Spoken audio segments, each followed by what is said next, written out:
Assalomu alaykum. Aziz tomoshabinlar va qadrli kanalim obunachilari. Bugun sizlar bilan nafaqat hozirgi pensionerlarni, balki yaqin kelajakda pensiyaga chiqishni rejalashtirayotgan. Hatto o'z pensiya yillariga hali ancha bor deb o'ylayotgan har bir fuqaroni tashvishga solishi mumkin bo'lgan juda muhim va ba'zi jihatdan og'ir yangilik haqida gaplashamiz. Ko'pchilik odamlar pensiya tizimidagi yangi o'zgarishlardan bexabar. Ammo bu o'zgarishlar sizning pensiya miqdoringizga bevosita ta'sir qilishi, hatto uni sezilarli darajada kamaytirishi mumkin. Shuning uchun iltimos diqqat bilan tinglang va ushbu videoni oxirigacha ko'ring. Bu sizning moliyaviy kelajagingiz uchun juda muhim ma'lumot. Hozirdayoq kanalimga obuna bo'lishni va ushbu videoga like bosishni unutmang. Chunki sizga taqdim etilayotgan ma'lumotlar aynan shu videoda topilmaydigan juda ko'p savollaringizga javob berishi mumkin. Keling, bugungi mavzumizga sho'ng'iymiz. Pensionerlar uchun juda yomon xabar. Muammoning mohiyati xo'sh. Avvallari pensiya tizimi qanday ishlardi va hozir nima o'zgardi? Keling, shu savolga oddiy tilda javob beraylik. An'anaviy ravishda, ya'ni yaqin o'tmishda pensiya hisoblash tizimi asosan sizning mehnat daftarchangizdagi yozuvlarga va so'nggi 5 yildagi yoki ixtiyoringizga ko'ra istalgan 10 yillikdagi maoshingiz haqidagi ma'lumotlarga tayangan edi. Mehnat daftarchasi deyarli muqaddas hujjat hisoblanardi. Undagi yozuvlar, muhrlar va imzolar deyarli har doim ishonchli deb qabul qilingan. Ish stajini tasdiqlash jarayoni nisbatan sodda edi. Daftarchangizni olib borasiz, pensiya fondi xodimi uni ko'zdan kechiradi va shunga asosan hisob-kitoblar amalga oshiriladi. Maosh haqidagi ma'lumotlar esa asosan buxgalteriya arxivlaridan yoki korxona ma'lumotlaridan olinardi. Bu tizimda kamchiliklar bor edi, albatta, ammo ko'pchilik uchun u tushunarli va nisbatan barqaror edi. Bugungi kunga kelib esa vaziyat tubdan o'zgardi va afsuski, ko'p jihatdan pensionerlar uchun qiyinchiliklarni keltirib chiqardi. Hukumat tomonidan qabul qilingan yangi me'yoriy hujjatlar va pensiya hisoblash metodikasidagi o'zgarishlar endi nafaqat mehnat daftarchasiga, balki har bir ish davri uchun rasmiy tasdiqlovchi hujjatlarning mavjudligi va elektron bazalardagi ma'lumotlarga juda katta e'tibor qaratadi. Bu nima degani? Bu degani endi faqatgina mehnat daftarchasidagi yozuvlar yetarli bo'lmasligi mumkin. Sizdan ish stajini tasdiqlovchi qo'shimcha hujjatlar, masalan, ishga qabul qilish va ishdan bo'shatish to'g'risidagi buyruqlarning asl nusxalari yoki ularning tasdiqlangan nusxalari, ish haqi to'g'risidagi arxiv ma'lumotnomalari, shuningdek, ijtimoiy sug'urta jamg'armasiga to'langan badallar haqidagi ma'lumotlar talab qilinishi mumkin. Asosiy muammo shundaki, so'nggi yillarda, xususan mustaqillikning dastlabki yillarida yoki 90 yillarning oxiri va 2000 yillarning boshlarida ko'plab korxonalar tugatilib, qayta tashkil etilib yoki xususiylashtirilgan. Afsuski, bu jarayonlarda ko'plab ish hujjatlari jumladan ish staji va ish haqi to'g'risidagi ma'lumotlar yo'qolgan yoki tartibsiz saqlangan. Bugungi kunda pensiya jamg'armasi ushbu davrlar uchun ma'lumotlarni elektron bazalardan topa olmasa, sizdan hujjatli tasdiq talab qilmoqda. Agar siz bu hujjatlarni topa olmasangiz, o'sha davrdagi ish stajingiz hisoblanmasligi yoki eng yomoni sizning pensiyangizni hisoblashda o'sha yillardagi maoshingiz haqidagi ma'lumotlar hisobga olinmasligi mumkin. Bu esa pensiya miqdorining sezilarli darajada kamayishiga olib keladi. Boshqacha qilib aytganda, tizim endi shu ostida bo'lgan har bir yozuvni puxta tekshirishni talab qiladi va isbotlash yukini sizning yelkangizga yuklaydi. Batafsil tahlil, nimalarni bilishingiz kerak, kimlar xavotirga tushishi kerak va kimlar yo'q. Keling, endi bu vaziyatni yanada chuqurroq tahlil qilaylik. Siz nimalarni bilishingiz kerak? Birinchidan, pensiya jamg'armasi endi sizning har bir ish staji davringizni e-mehnat tizimi, agar mavjud bo'lsa yoki ijtimoiy soliqlar to'langanligi haqidagi ma'lumotlar bilan solishtiradi. Agar qaysidir davrda bu ma'lumotlar bazada topilmasa yoki mehnat daftarchasidagi yozuvlarga mos kelmasa, bu noaniq staj deb hisoblanadi va sizdan uni tasdiqlash talab qilinadi. Kimlar xavotirga tushishi kerak? 1. Aslish tugatilgan, qayta tashkil etilgan yoki xususiylashtirilgan korxonalarda ishlaganlar, agar sizning ish joyingiz 90 yillarda yoki 2000 yillarning boshlarida faoliyatini to'xtatgan, nomi o'zgargan yoki xususiy qo'llarga o'tgan bo'lsa, sizning ish stajingiz va ish haqingiz to'g'risidagi hujjatlar markaziy arxivlarga topshirilmagan bo'lishi ehtimoli yuqori. Bunday holda sizning buxgalteriya ma'lumotlaringizni topish juda qiyinlashadi. Ba'zan esa imkonsiz bo'ladi. misol bir. Karim aka 1995 yildan 1998 yilgacha katta bir zavodda ishlagan. 1998 yilda bu zavod bankrot deb e'lon qilinib, qisqa muddat ichida tugatilgan. Zavodning barcha hujjatlari, jumladan shaxsiy tarkib va buxgalteriya arxivi ham o'sha paytda joyiga qo'yilmagan. Karim akaning mehnat daftarchasida zavodning muhri bor, barcha yozuvlar aniq, lekin pensiya jamg'armasi hozirda bu 13 yillik stajni elektron bazadan tasdiqlay olmagan. Endi Karim akadan o'sha zavodning shaxsiy tarkibi bo'yicha arxivdan ma'lumotnoma olib kelish talab qilinmoqda, lekin bu arxivning o'zi mavjud emas. Natijada Karim aka bu stajni isbotlay olmasa, pensiyasi ancha past bo'ladi. Uning urdichilik tajribasi umuman hisoblanmasligi yoki faqat minimal staj sifatida qabul qilinishi mumkin. Bu esa uning o'rtacha ish haqi koeffitsiyentini sezilarli darajada pasaytiradi. 2. Mehnat daftarchasida kamchiliklari bo'lganlar. Agar sizning mehnat daftarchangizda muhrlar aniq bo'lsa, yozuvlar o'qib bo'lmaydigan darajada bo'lsa, sanalarda nomuvofiqliklar mavjud bo'lsa yoki qaysidir ish joyidan yozuv umuman yo'q bo'lsa, siz ham xavotirga tushishingiz kerak. Hozirda har bir yozuv juda sinchkovlik bilan tekshiriladi. Ashtish misol 2 Dilbar opa 1990 yillarning oxirida va 2000 yillarning boshlarida turli kichik firmalarda ishlagan. Uning mehnat daftarchasida bir nechta korxonalarning muhrlari yarim yo'rta bosilgan. Ba'zi yozuvlarning siyohi o'chib ketgan. Ayniqsa 3 yillik ish davri uchun yozuv umuman mavjud emas, faqatgina qo'l yozuvida qandaydir eslatma bor. Pensiya fondi xodimi bu yozuvlarni tan olmayapti va Dilbar opadan har biriga alohida tasdiqlovchi hujjat talab qilmoqda.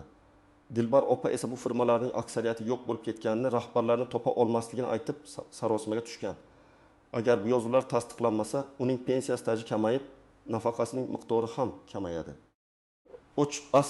Ish haqi ma'lumotlari rasmiy hisobotlarda bo'lmaganlar. Xususiy sektorda ayniqsa 90 yillar va 2000 yillarning boshlarida norasmiy yoki yarim rasmiy ishlagan shaxslar uchun bu juda katta muammo.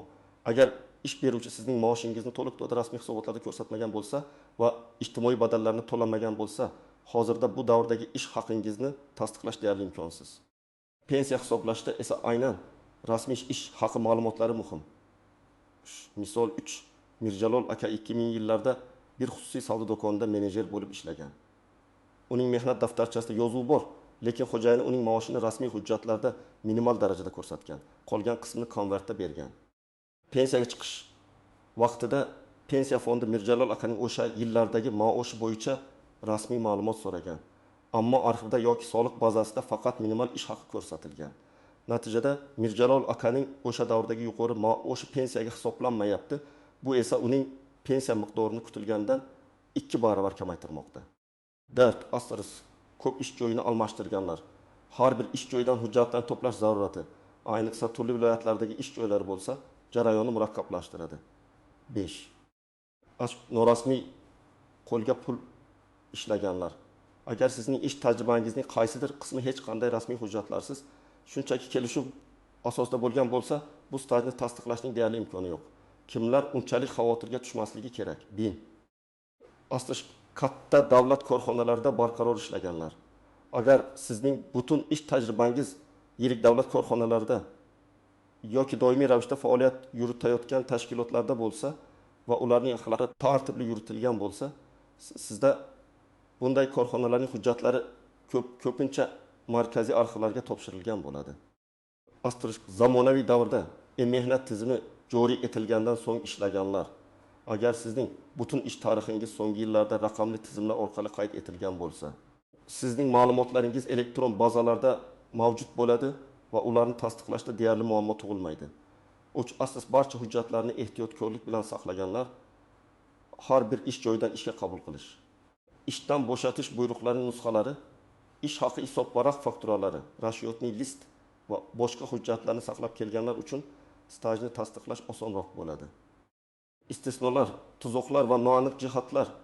Pensiya tizimidagi bu o'zgarishlar bilan bir qator istisnolar, tuzoqlar va noaniq jihatlar ham paydo bo'ldi. Ular haqida bilish juda muhim. 1. Tugatilgan korxonalar uchun istisnolar va isbotlash usullari. Agar sizning korxonangiz endi mavjud bo'lmasa, ish stajini qanday tasdiqlash mumkin? Arxiv xizmatlari birinchi navbatda davlat arxivlariga murojaat qiling. ko'pgina tugatilgan korxonalarning shaxsiy tarkibga oid hujjatlari arxivlarga topshirilgan bo'ladi. U yerdan siz ishga qabul qilish, ishdan bo'shatish buyruqlari va ish haqi to'g'risidagi ma'lumotnomalarni olishingiz mumkin. Ammo bu jarayon uzoq va murakkab bo'lishi mumkin. Ba'zan hujjatlar topilmaydi. Sud orqali, agar arxivlarda ham hech qanday ma'lumot topilmasa, siz ish tajribasi faktini sud orqali tasdiqlashga majbur bo'lishingiz mumkin. Bu sud jarayonini anglatadi, uzoq davom etadi va qo'shimcha xarajatlarni talab qiladi. Sud sizdan o'sha davrda birga ishlagan guvohlarning ko'rsatmalarini yoki boshqa bilvosita dalillarni talab qilishi mumkin. Lekin guvohlik ko'rsatmalari har doim ham pensiya jamg'armasi tomonidan yetarli dalil sifatida qabul qilinmasligi mumkin. Ayniqsa ish haqi miqdorini tasdiqlashda. Ikish, tuzoqlar faqat mehnat daftarchasiga ishonish. Ko'pchilikning xatosi shundaki, ular mehnat daftarchasidagi har bir yozuvni avtomatik ravishda to'g'ri deb hisoblaydi. Agar daftarchada xato bo'lsa, siz hozirda buni to'g'rilash uchun ko'proq kuch sarflashingiz kerak. O'sha korxonaga borib, xatoni to'g'rilattirishingiz yoki arxivdan ma'lumotnoma olishingiz lozim. Alternativ usullarni bilmaslik, ba'zilar faqat mehnat daftarchasi bilan cheklanib qoladi va ish stajini tasdiqlashning boshqa yo'llarini bilmaydi. Masalan, harbiy xizmat, oliy o'quv yurtida o'qish davrlari, bolani parvarishlash ta'tilida bo'lish, ijtimoiy sug'urta badallari to'g'risidagi individual ma'lumotlar ham stajga qo'shilishi mumkin. Ammo ular uchun ham aniq tasdiqlovchi hujjatlar talab qilinadi. Tezkor yordam takliflariga ishonish, ba'zi firibgarlar pensiyangizni tezda hal qilib beramiz deb va'da berib, pullaringizni olib hech qanday natija bermasligi mumkin. Rasmiy idoralarga murojaat qilish eng to'g'ri yo'ldir. Astirish muddati o'tgan hujjatlar ba'zi turdagi ma'lumotnomalarning amal qilish muddati bo'lishi mumkin. Shu sababli ma'lumotnomalarni olishdan oldin pensiya jamg'armasi bilan maslahatlashing. Noaniq jihatlar, umumiy mehnat staji va maxsus staj o'rtasidagi farq. Pensiyani hisoblashda umumiy mehnat staji bilan birga ba'zi kasblar uchun, masalan, zararli sharoitlarda ishlash, maxsus staj ham hisobga olinadi. Yangi qoidalar bu maxsus stajni tasdiqlashni ham qiyinlashtirishi mumkin. Chunki bu turdagi ish joylari uchun ko'pincha qo'shimcha hujjatlar, masalan, attestatsiya hujjatlari, ish sharoitlari to'g'risidagi ma'lumotnomalar talab qilinadi. Agar bu hujjatlar ham topilmasa, maxsus staj yo'qqa chiqishi va imtiyozli pensiyadan mahrum bo'lishingiz mumkin. O'qish, tug'ish ta'tillari, harbiy xizmat davrlarini hisobga olish. Bu davrlar ham pensiya stajiga qo'shilishi mumkin, lekin ularni tasdiqlash uchun ham tegishli hujjatlar, diplom, harbiy bilet, bolalarning tug'ilganlik haqidagi guvohnomalari talab qilinadi. Ba'zi hollarda agar hujjatlar to'liq bo'lmasa, bu davrlar hisobga olinmasligi mumkin. Norasmiy ish haqining ta'siri. Oldin aytib o'tganimizdek, norasmiy ishlagan davrlardagi maoshlar pensiya jamg'armasi tomonidan tan olinmaydi. Agar siz o'sha davrlarda yuqori maosh olgan bo'lsangiz ham, bu sizning pensiya miqdoriga hech qanday ta'sir ko'rsatmaydi. Chunki faqat rasmiy hisobotlardagi maosh hisobga olinadi. Shu sababli rasmiy ish haqi hisobotlari bo'lmagan davrlar sizning o'rtacha ish haqi koeffitsiyentini sezilarli darajada pasaytirishi mumkin. Isbotlash yuki shaxsning zimmasida. Eng muhim noaniq jihatlardan biri shundaki, o'z stajini va ish haqi ma'lumotlarini isbotlash majburiyati to'liq sizning zimmangizda. Pensiya jamg'armasi xodimlari sizga yordam berishi mumkin, lekin asosiy qidiruv va hujjatlarni to'plash ishlari sizning hisobingizga tushadi. Amaliy maslahatlar nima qilish kerak? Endi esa ushbu og'ir vaziyatda nima qilish kerakligi haqida aniq va amaliy maslahatlar. Bu maslahatlar nafaqat hozir pensiyaga chiqayotganlar, balki kelajakda bu muammolarga duch kelishni istamaydigan har bir inson uchun muhimdir. Hozirdanoq mehnat daftarchangizni tekshiring. Nafaqaga chiqishingizga hali yillar bo'lsa ham, mehnat daftarchangizni hozirdanoq qo'lingizga oling va diqqat bilan ko'rib chiqing. Undagi har bir yozuv, sana, muhr, imzo aniq va to'liq ekanligiga ishonch hosil qiling. Agar qaysidir yozuv o'qilmaydigan, g'alati yoki shubhali bo'lsa, uni eslatib qo'ying. Ayniqsa, oldingi ish joylaringiz bilan bog'liq muammoli yozuvlarga e'tibor qarating. Kerakli hujjatlarni to'plashni boshlang. Ishga qabul qilish va ishdan bo'shatish buyruqlari, iloji bo'lsa, o'sha buyruqlarning asl nusxalari yoki ularning tasdiqlangan nusxalarini to'plang. Agar qo'lingizda bo'lmasa, sobiq ish joyingizning kadrlar bo'limidan yoki davlat arxivlaridan so'rab oling. Ish haqi ma'lumotnomalari. Har bir ish joyingizdan ish haqingiz to'g'risidagi ma'lumotnomalarni oling. Ayniqsa pensiya jamg'armasi talab qiladigan shakldagi ma'lumotnomalar bo'lishi kerak. Bu ma'lumotnomalar 2000 yillardan oldingi davrlar uchun juda muhim. Chunki u davrlardagi elektron bazalar to'liq bo'lmasligi mumkin. Astir mehnat shartnomalari. Agar sizda mehnat shartnomalaringizning nusxalari saqlangan bo'lsa, ularni ham tayyorlab qo'ying. Boshqa tasdiqlovchi hujjatlar. Oliy o'quv yurtlari diplomlari o'qish davri uchun, harbiy bilet harbiy xizmat davri uchun, farzandlarning tug'ilganlik haqidagi guvohnomalari, ayollar uchun bolani parvarishlash ta'tili davri uchun, kasaba uyushmasi a'zoligi kartochkalari ba'zi hollarda qo'shimcha tasdiqlovchi dalil bo'lishi mumkin va shaxsiy daromadlar to'g'risidagi soliq deklaratsiyalari agar mavjud bo'lsa. 3. Qayerga murojaat qilish kerak? Pensiya jamg'armasining hududiy bo'limi. Birinchi qadam. O'zingiz yashaydigan hududdagi pensiya jamg'armasi bo'limiga murojaat qiling. U yerda sizning elektron bazalardagi stajingiz va ish haqingiz haqidagi ma'lumotlarni tekshirib berishadi. Agar kamchiliklar aniqlansa, ular sizga qanday hujjatlar kerakligi va qayerdan olish mumkinligi haqida maslahat berishlari kerak. Barcha savollaringizni aniq yozma ravishda berishga harakat qiling va javoblarni ham yozma ravishda olishga intiling. Davlat arxivlari. Agar sobiq ish joyingiz tugatilgan bo'lsa, uning hujjatlari davlat arxivlariga topshirilgan bo'lishi mumkin. O'zbekiston Respublikasi Arxiv ishi agentligining hududiy boshqarmalariga yoki shahar tuman arxivlariga murojaat qiling. U yerdan siz ish staji va ish haqi to'g'risida arxiv ma'lumotnomasini olish uchun ariza yozishingiz kerak bo'ladi. Arizangizda sobiq ish joyingizning to'liq nomi, uning joylashuvi va ishlagan davrlaringizni aniq ko'rsating. Javob olish muddati 25 kundan 30 kungacha bo'lishi mumkin. Sobiq ish beruvchi agar mavjud bo'lsa, agar sobiq ish joyingiz hali ham faoliyat yuritayotgan bo'lsa, to'g'ridan-to'g'ri ularning kadrlar bo'limi yoki buxgalteriyasiga murojaat qiling. Ular sizga kerakli ma'lumotnomalarni berishlari shart. Sud. Agar barcha boshqa usullar orqali ish staji yoki ish haqqi faktini tasdiqlashning iloji bo'lmasa, oxirgi chora sifatida sudga murojaat qilishingiz kerak bo'ladi. Sudga ish staji faktini belgilash to'g'risida ariza yoziladi. Bu jarayon advokat yordamini talab qilishi mumkin va uzoq davom etadi. Sudda siz o'sha davrda birga ishlagan guvohlarni olib kelishingiz yoki boshqa bilvosita dalillarni taqdim etishingiz kerak. 4. Rasmiy xatlarni qanday yozish kerak? Arxivlarga, sobiq ish beruvchilarga yoki boshqa idoralarga murojaat qilganingizda doimo yozma ariza bilan chiqing. Arizangizda ism-sharifingiz, pasport ma'lumotlaringiz, murojaat sababi, ish stajini yoki ish haqi miqdorini tasdiqlash, ishlagan davrlar va korxona nomi aniq ko'rsatilgan bo'lsin. 2 ta nusxada yozing. Bir nusxasini o'zingizda qoldirib, unga qabul qilinganligi to'g'risida belgi qo'yishlarini so'rang. Bu kelajakda ehtimoliy muammolar yuzaga kelganida sizning murojaatingiz dalili bo'lib xizmat qiladi. 5. Raqamli savodxonlikni oshiring. Agar imkoniyatingiz bo'lsa, elektron davlat xizmatlari portallari, masalan, Mayqali o'zingizning shaxsiy ma'lumotlaringizni tekshirishni o'rganing. Bu yerda sizning ish stajingiz haqidagi ba'zi ma'lumotlar mavjud bo'lishi mumkin. Xulosa va yakuniy chorlov, aziz do'stlar. Pensiya tizimidagi yangi o'zgarishlar, garchi ular shaffoflikni oshirish va tizimni tartibga solishga qaratilgan bo'lsa-da, afsuski, ko'plab insonlar uchun jiddiy qiyinchiliklarni keltirib chiqarmoqda. Ayniqsa, eski tizim sharoitida ishlagan va hujjatlari to'liq bo'lmagan fuqarolar o'z pensiyalarining kutilgandan ancha kamayishiga duch kelishlari mumkin. Shu bois eng muhimi pasiv kutish emas, balki hozirdanoq faol harakat qilishdir. O'z pensiyangizni shaxsan o'zingiz nazorat qiling. O'z kerakli hujjatlarni to'plashni boshlang, muammoli nuqtalarni aniqlang va ularni hal qilish choralarini ko'ring. Unutmang, sizning pensiyangiz bu sizning qarlikdagi moliyaviy barqarorligingiz va kelajagingizdir. Unga bugundan e'tibor qarating. Ushbu video siz uchun foydali bo'ldi degan umiddaman.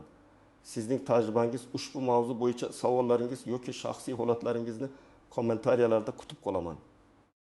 Fikr mulohazalaringiz biz uchun juda muhim. Ushbu videoni oilangiz, do'stlaringiz va ayniqsa pensioner yoshdagi tanishlaringiz bilan ulashishni unutmang. Ehtimol bu ma'lumotlar ularning ham kelajagini himoya qilishga yordam beradi. Kanalimga obuna bo'ling va ushbu videoga like bosing. Keyingi videolarda ko'rishguncha o'zingizni ehtiyot qiling.